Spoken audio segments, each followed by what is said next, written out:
Okay, today we are going to talk about completing squares and graphing parabolas. Okay?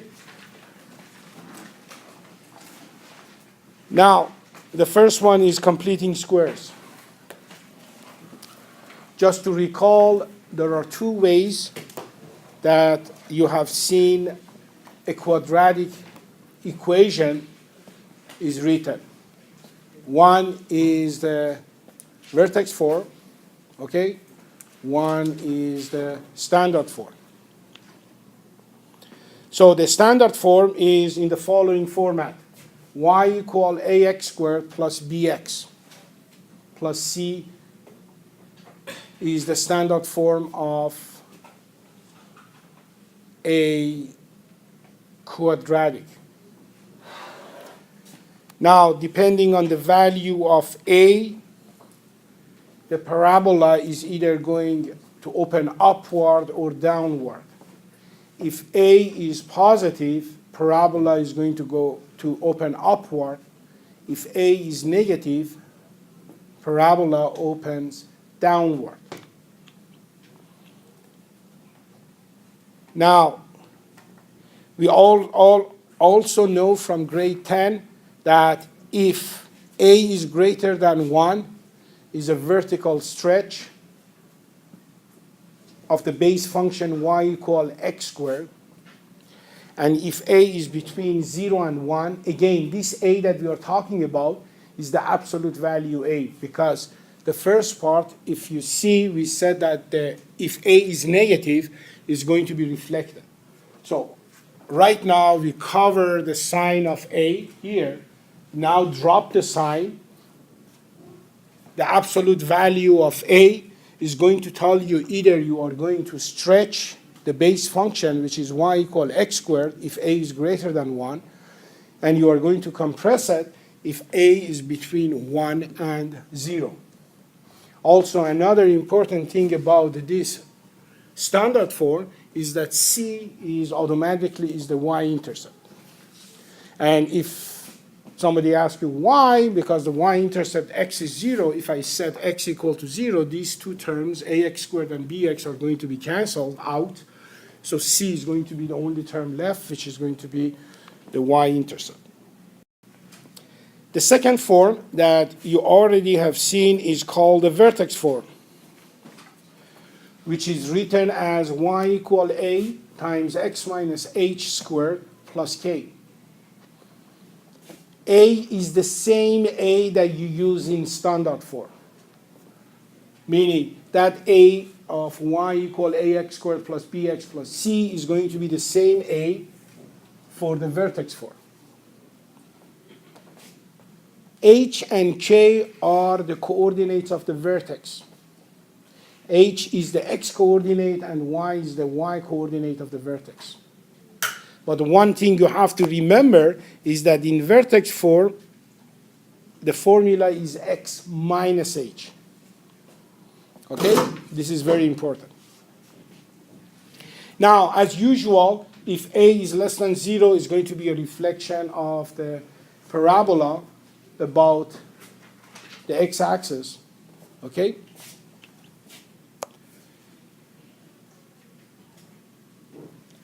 Now, remember that when a is negative, parabola is going to open downward. So this means the vertex is going to be a maximum. So the parabola which looks like this one, so it's obviously this is going to be your maximum when a is less than 0. When a is greater than 0, the parabola opens upward, so we know that the vertex is going to be a minimum. Just by looking at the a, you can decide the vertex is maximum or minimum.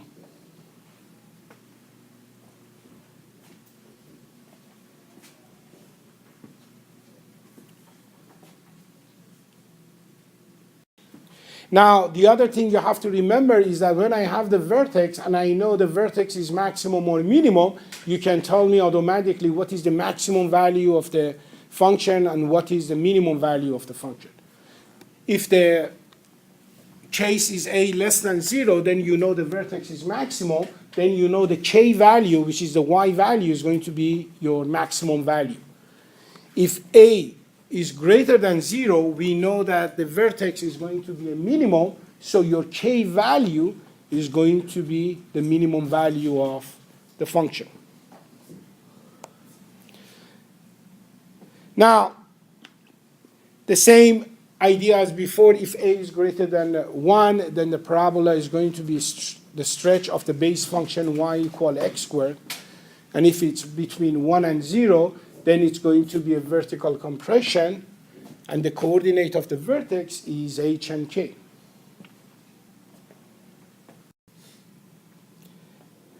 Now, the value of k, okay, is a vertical translation or movement of the base function. Translation meaning moving, okay?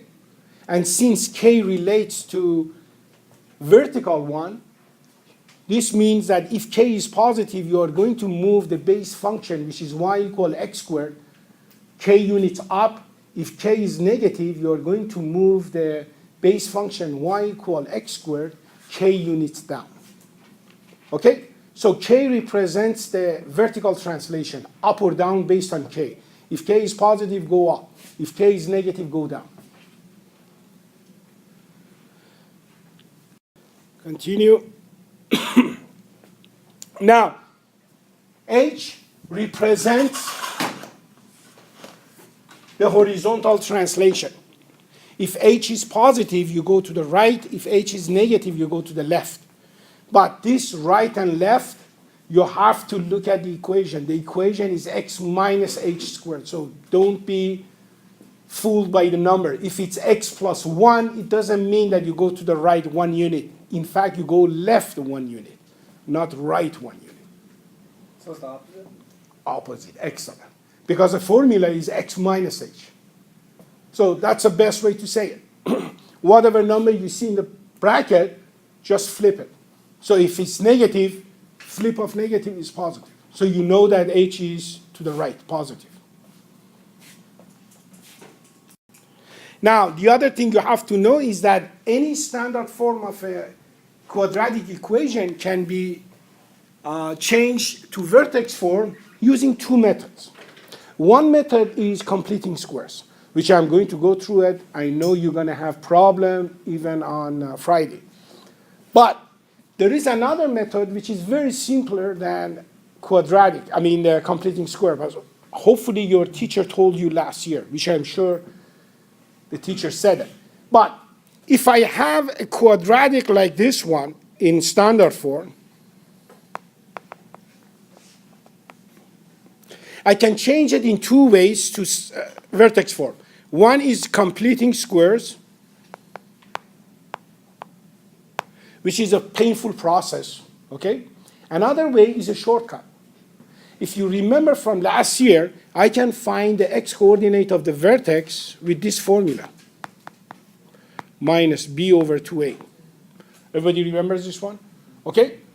If the question doesn't say specifically completing squares, my advice to you, use this method. Do not bother with completing squares. Okay? This method gives you the x-coordinate of the vertex in a second.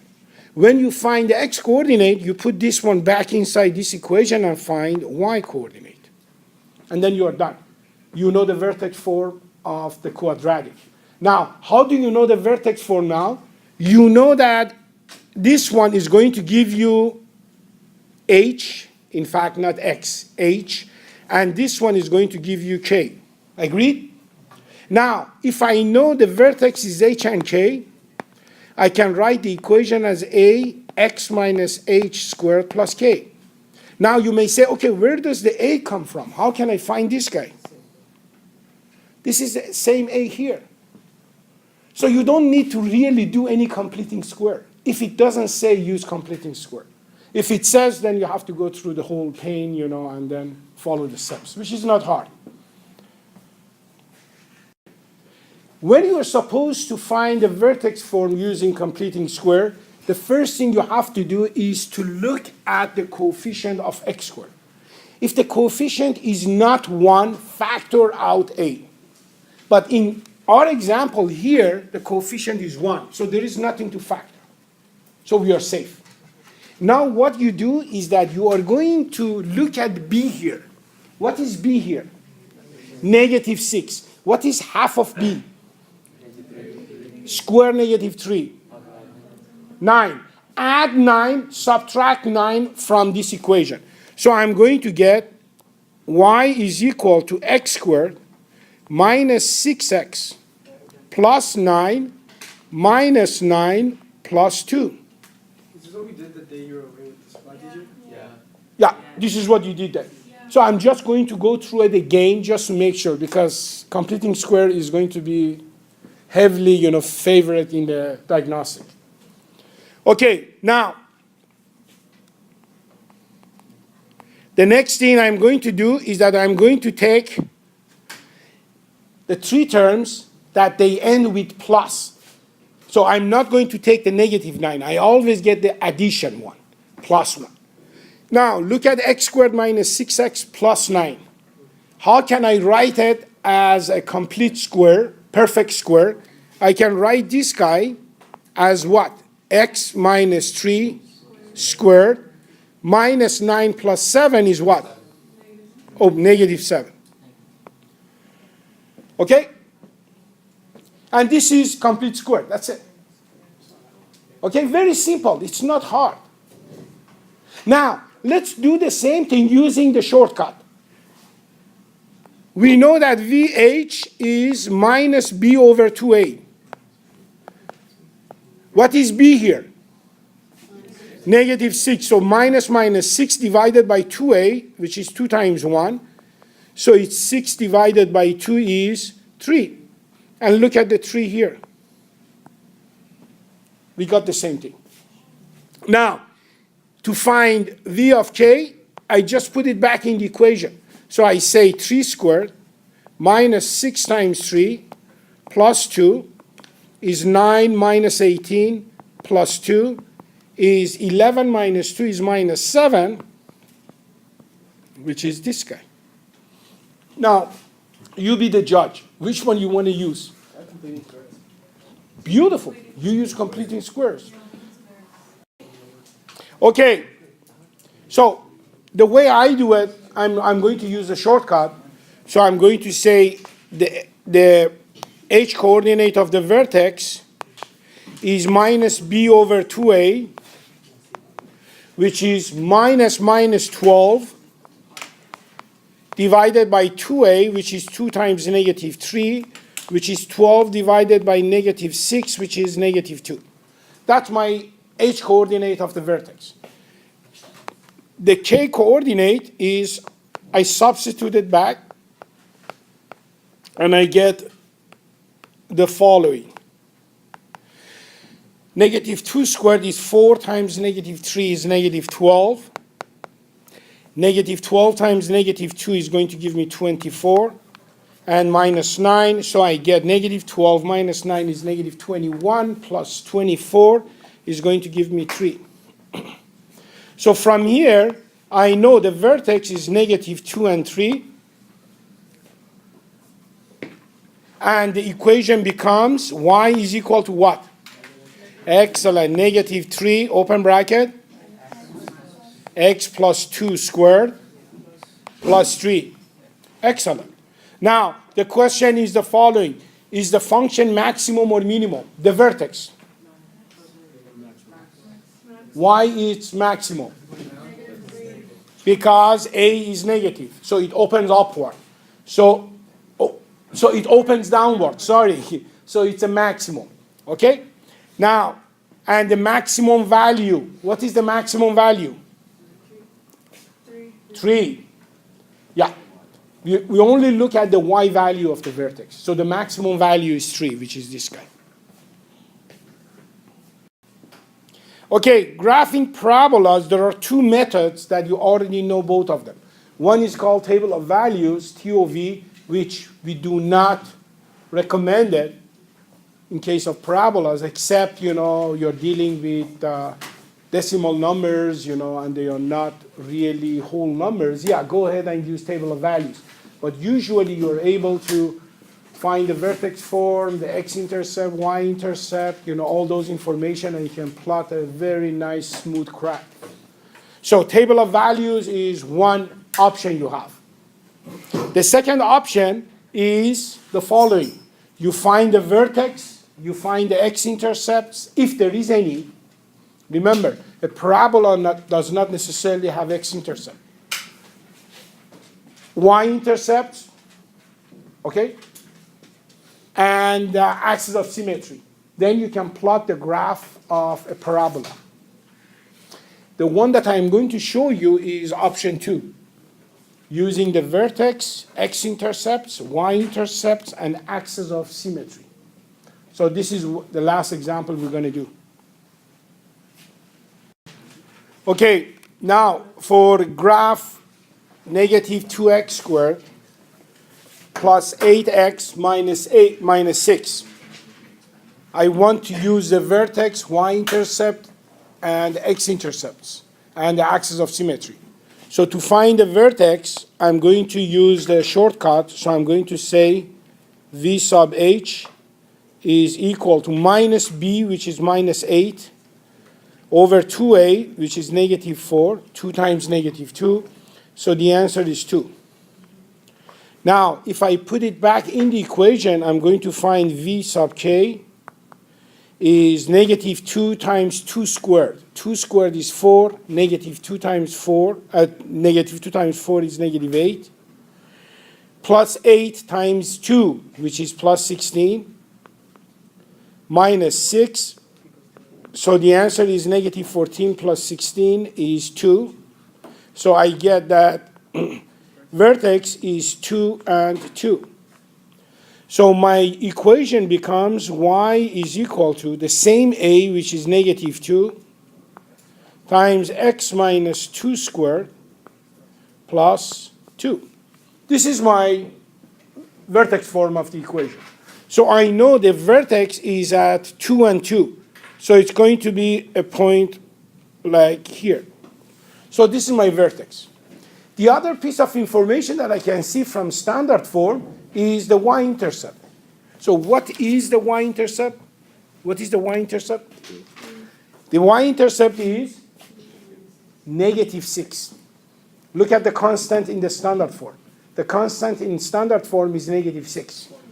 So this is the y-intercept, is negative 6. Now, if you look at the equation of the parabola, the leading coefficient is negative 2. You automatically know the parabola opens downward. And you can see from these 2 points that the parabola has to be downward. Okay?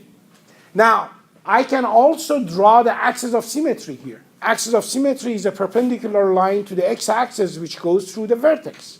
Right? So I know that the axis of symmetry is going to be a line like this one. Okay? Now the only question that I have to answer is that what are the x-intercepts? So to find the x-intercepts, what I'm going to do is you can use either factoring or another shortcut, you can use the quadratic formula. Now, maybe factoring is easy in this case, maybe. But in general, quadratic formula is the easiest method to use. So I'm going to use quadratic formula. Now, what I have to do is that I know that the x-intercept y is 0. So I have to solve the equation negative 2x squared plus 8x minus 6 is equal to 0. Okay? So from here, discriminant d is equal to b squared. B squared is 8 squared, which is 64, minus 4ac, minus 2 times minus 6. This is going to be minus 4 times minus 2 is going to give me 8. 8 times negative 6 is going to give me negative 48. 64 minus 48 is 16. So this is my d. Then I'm going to say x1 and 2. The x-intercepts are negative b, negative 8, B is this guy, plus or minus square root of 16. Square root of 16 is 4 divided by 2a. 2 times negative 2 is negative 4. So I can have two solutions, either plus or minus. If I go with the plus one, I get negative 8 plus 4 is negative 4. Negative 4 divided by negative 4 gives me 1. If I go by negative, I get negative 8 minus 4 is negative 12 divided by negative 4 is 3. So this means that my x-intercepts are going to be here and here, which makes sense because the distance from the axis of symmetry is the same. Now, it's a matter of drawing a smooth curve through these, and I get something like this, which doesn't look smooth, but that's enough for our situation. Now, I saw another student, they used the 1-3-5 method. Just to refresh your memory how the system works in this 1-3-5, you always start with the vertex, which is here. Then you go 1 unit right, so you get here. Then you multiply 1 by a. What is 1 times negative 2?